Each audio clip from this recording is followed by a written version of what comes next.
Bonjour les amis, alors pour aujourd'hui on s'intéresse à la radioactivité et pour cette vidéo on va répondre à une question. C'est dit tout simplement que si on te donne deux noyaux et qu'on te demande qui est le plus stable des deux, comment est-ce que tu procèdes pour répondre à cette question? Et pour t'aider à mieux comprendre ces notions, en plus de cette vidéo, tu as tout simplement un jeu interactif. Et le jeu d'aujourd'hui, c'est en fait le jeu du millionnaire, c'est-à-dire 6 questions en fait qui évoluent. Et à part ça, bien sûr, j'ai fait tout simplement la correction de cet exercice sous format PDF. Alors sans tarder, on va commencer par la notion d'aujourd'hui. Très bien, alors notre énoncé dit ceci. Donc, on nous a donné la masse du proton, du neutron, du noyau de plomb et du noyau d'uranium. Donc, on te dit qu'on considère deux noyaux suivants. On a l'uranium et on a le plomb. Maintenant, on te demande quel est le noyau le plus stable. Très bien. La première des choses, c'est tout simplement de se rappeler de quelque chose d'important. Pour savoir en fait quel est le noyau le plus stable, tu as besoin de l'énergie des liaisons par nucléon. Le noyau qui aura en fait l'énergie en fait la plus grande sera en fait le noyau le plus stable. Donc, la première chose ici à se rappeler, c'est comment est-ce que je fais pour calculer cette énergie de liaison par nucléon. On va appeler ça tout simplement comme ceci. Pour calculer ce monsieur, énergie. Donc, au numérateur, c'est énergie, c'est-à-dire variation de masse fois la célérité au carré, formule de Einstein sur quoi? Par nucléon, c'est-à-dire sur le nombre de nucléons. Prenons un exemple général. Supposons un instant que j'ai un noyau X qui s'écrit comme ceci. Donc, on a un nombre de protons Z, un nombre de nucléons A. Lorsque je veux calculer cette énergie, ça serait dit tout simplement quoi? Ça serait dit que première des choses, la variation de la masse, c'est tout simplement dit que je prends le nombre de protons, je multiplie par la masse des protons, raison pour laquelle nous avons en fait tous ces messieurs-ci. Et ensuite, je prends le nombre de neutrons. Or, pour trouver le nombre de neutrons, je fais quoi? Je fais tout simplement A moins Z. Je multiplie par la masse des neutrons. Ensuite, je fais quoi? Ensuite, je vais tout simplement mettre moins la masse de mon noyau, c'est-à-dire A, Z. Et si je mets tout simplement le AC et le C, si je vais tout simplement mettre fois C au carré. Donc, pour trouver en fait qui est le plus stable, je dois déjà connaître l'énergie des liaisons par nucléon de ces deux messieurs-ci. Et le premier qu'on va s'intéresser, c'est l'uranium. Appelons son énergie tout simplement comme ceci. Comme on a vu, ça sera en fait cette expression. C'est la première des choses, je vais calculer en fait la variation de la masse. C'est-à-dire quoi? C'est-à-dire que mon delta M, ça sera en fait le nombre de protons, c'est-à-dire ici c'est 92 multiplié par la masse d'un proton qui est 1,00727 et ensuite on fait plus le nombre de neutrons, c'est-à-dire nucléons, pardon, 238 moins 92 multiplié par la masse d'un neutron, à savoir la masse des neutrons c'est 1,00866 moins la masse de mon noyau. Or, on a la masse du noyau d'uranium, c'est tout simplement 238,086. Très bien. Donc, regardez ça en U, on a U partout.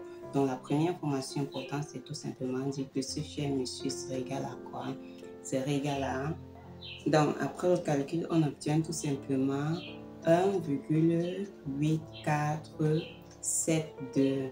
Donc, unité, c'est U. Donc, prendre tout le monde en fait.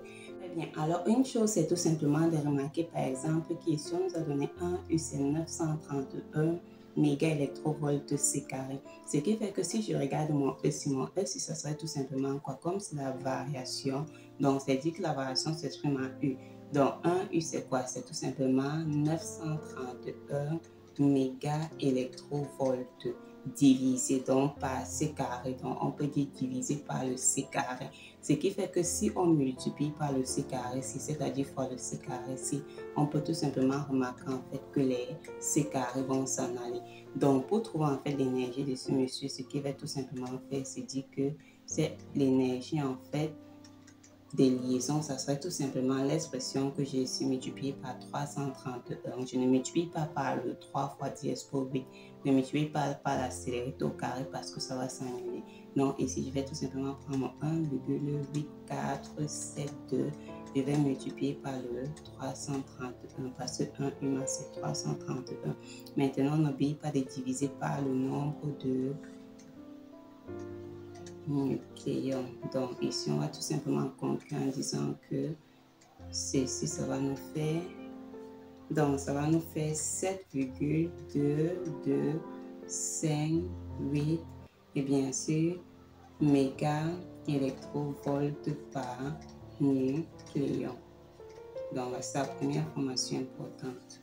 Ok, maintenant, si on passe au plan, on fait la même chose. C'est-à-dire qu'on détermine d'abord le delta M, c'est-à-dire j'ai 82 fois le nombre de protons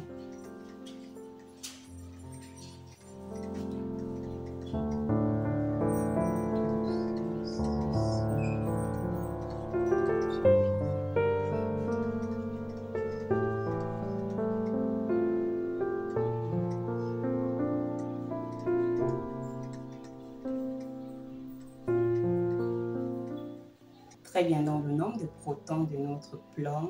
Et ensuite, ici, on fait tout simplement le nombre de neutrons moins le nombre de protons multiplié par la masse des neutrons. Et ensuite, on fait moins la masse du plan qu'on nous a donné ici. Ce qui fait que ceci va tout simplement nous donner... Donc ici, j'ai trouvé 1,74048 et humain. Donc, ce qui fait que si je veux l'énergie du plomb, ça serait tout simplement égal à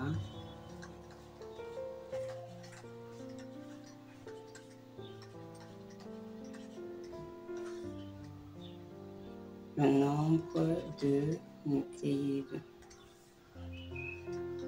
Donc, on va conclure en disant que ce monsieur, ça fait 7,8659 multiplié par électrovolts par nucléaire.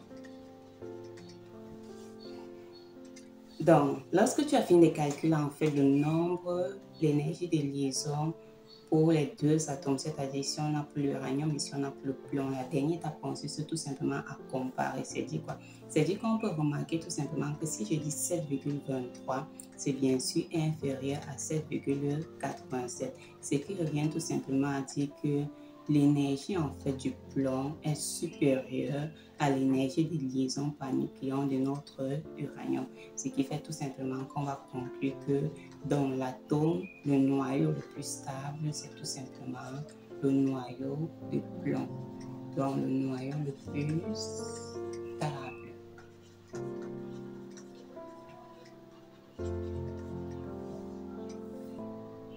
Est le plomb 206.